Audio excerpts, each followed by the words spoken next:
Big time Sugarloaf Country Club coming up in our neighborhood spotlight. And why are some HOAs so bossy? I'm Cleve Gaddis. You're listening to Your Move Atlanta, where we help listeners go from real estate novices to experts. So home selling and buying can be done with total confidence and without any of the worry that typically accompanies one of life's biggest investments. Let's talk, by the way. Go to yourmoveatlanta.com, YOURMOVE Atlanta.com. If you got a question, if you want to make a comment, if you want to push back, maybe you disagree with something I've said, if you want to share ideas, or if you want to download the podcast, visit today. That's yourmoveatlanta.com, YOURMOVE Atlanta.com. This week, or every week, we pick one specific Metro Atlanta neighborhood to call out critical changes to help you understand as an owner in that neighborhood what's going on and what might be happening with the value of your home. This week, Marilyn and Henry in Duluth wrote in saying, we'd like to get the stats on Sugarloaf Country Club for the last few years. We can do that. Can you tell us the highest and the lowest sales prices too? And I'm thinking that Marilyn and Henry were wanting the sales prices highest and lowest on an annual basis, so we are going to include that information. We don't always include it. We always have it, but we don't always include it. For those of you who don't know where Sugarloaf Country Club is, if you know where Sugarloaf Parkway crosses under I-85, well, it's just a couple of miles west. I had to think for just a minute. It's a couple miles west from there. So if you're going north on 85, get off on Sugarloaf and head west like you're going to Alpharetta or Johns Creek, and the neighborhood will be right there on the left.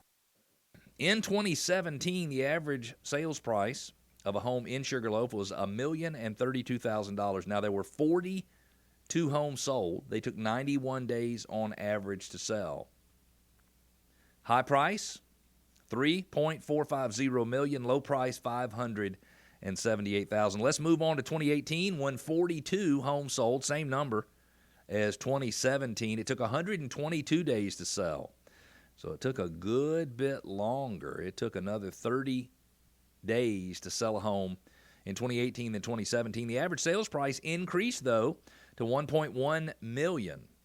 So it went from $1,032,000 in 2017 to $1.1 million in 2018. The high price in 2018 was $2.4 million. That's an expensive house. If you're out there listening, think to yourself, man, what would I do if I could afford a $2.4 million house? Now, I know a lot of you out there probably can afford one, but you choose not to buy one. But if you've always dreamt, man, what would I do if I could afford a $2.4 million house? Sure would be nice. By the way, if you want to see a bunch of pictures of $2.4 million houses, just go to yourmoveatlanta.com and click on Contact Us and say, Cleve, show me inside of some of those expensive houses, and we'll be happy to do it. So the most expensive sale in 2018 was $2.4 million. The least expensive sale in the neighborhood, $649,000. Let's move to 2019 when 37 homes sold. Now it was 42 sold in 2017, 42 in 2018, 37 in 2019. So a few less homes sold. That doesn't really mean anything. Took 124 days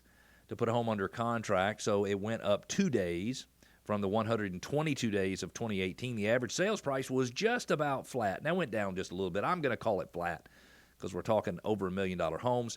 The average sales price was $1,086,000. So it went from $1.1 million in 2018 to $1,086,000 in 2019. The high sales price in 2019, $2.32 million.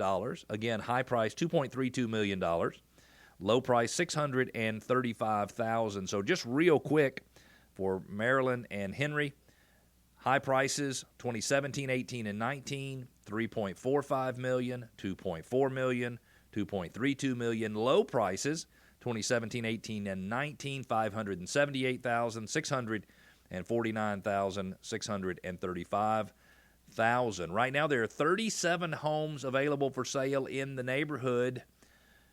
For those of you who know anything about months of supply or supply and demand, that's 12.3 months worth of inventory, which means buyers might have a little bit of an advantage from a negotiating standpoint in that neighborhood right now. There's about 1,000 homes in the neighborhood, and it means based on sales patterns of the past 12 months that it will take 12.3 months to sell the 37 houses.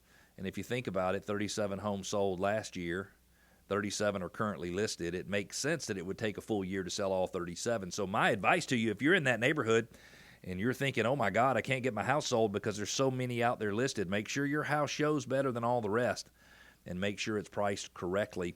Listen to this. From 2010, when the average sales price in Sugarloaf was $820,000 to 2015, until 2019, when the average sales price was $1,086,000, homeowner equity for the 1,000 homeowners went up $260 million. Let me say that one more time. Homeowner equity for homeowners in Sugarloaf went up $260 million. The elementary school is Mason, the middle school is Hull Middle School, and the high school is Peachtree Ridge, which gets a school chimp score of 84. If you are the type of person that doesn't want to monkey around with your kids' education or the school's effect on home values, you got to get yourself a school chimp report before you buy anything. Go to yourmoveatlanta.com, click on School Chimp. Again, go to yourmoveatlanta.com, click on the School Chimp link. You can download a report, and it'll help you buy in confidence so you know you're getting the right school district. You know you're getting one that won't influence the value of your home negatively. Also, if you're looking to search for homes for sale, go to suremls.com. That's suremls.com. Let me give it to you again, suremls.com. If you're like me and you don't want to miss out on anything ever, then you got to search suremls.com and nowhere else, because suremls.com pulls all the listings from both of the listing services, which means you won't miss it because you're on some agent's website or Zillow or Truly or Realtor.com, and they don't pull from both listing services in some cases. And so if you don't want to miss anything, suremls.com is the place you need to go. Lenny in Decatur wrote in saying, our HOA is telling us to add mulch to our beds and to trim our bushes. I am ready to hurt someone. Oh, my gosh. I'll bet you Lenny feels like an outcast, or an outcast who wants to punch somebody. He says, how do we make them stop? Well, the truth is that, Lenny, they may or may not have the ability to do that. Now, it says he's from Decatur, and a lot of the subdivisions in Decatur are older. They're not even subdivisions, but let's say it was a subdivision in Decatur built in the 70s. They might not have any mandatory covenants and restrictions. And so, Lenny, my advice to you would be to check the county courthouse records or to ask the HOA to give you all of their governing documents. If you're governed by them and you ask for a copy of the governing documents, the bylaws, the covenants, conditions, and restrictions, any modifications or amendments to those, ask them to give them to you, and all of the HOA's power comes from those documents. Now, if there are documents in place, Lenny, that say they have the ability to have an architectural control or review committee, and it says they have the right to keep you to hold you accountable for keeping a certain amount of mulch in your beds and your bushes trimmed and your yards looking good, then you might very well have to do what they're telling you to do. Ask for those governing documents and review every single page, every single word. Oh, my gosh, I've probably just made most of you say, forget it, I'll rather just follow the rules. But, I mean, they're not that long, maybe a couple hundred pages total, and read them, and it'll say exactly what they can and cannot do. Now, my suggestion, by the way, Lenny, instead of feeling like an outcast and feeling like you're being picked on, hey, get on the board. I know I probably just made some of your skin crawl, but get on the board and you'll be part of the solution. If you don't like what the HOA is doing, then maybe you can help make it change. Now, my suggestion is, by the way, that if you're listening and you're on an HOA board, it's not a one-size-fits-all thing, and in most cases, a lot of times HOAs can have a lot more influence with their members if they just talk to them friend to friend instead of talking to them boss to employee. It's just my suggestion.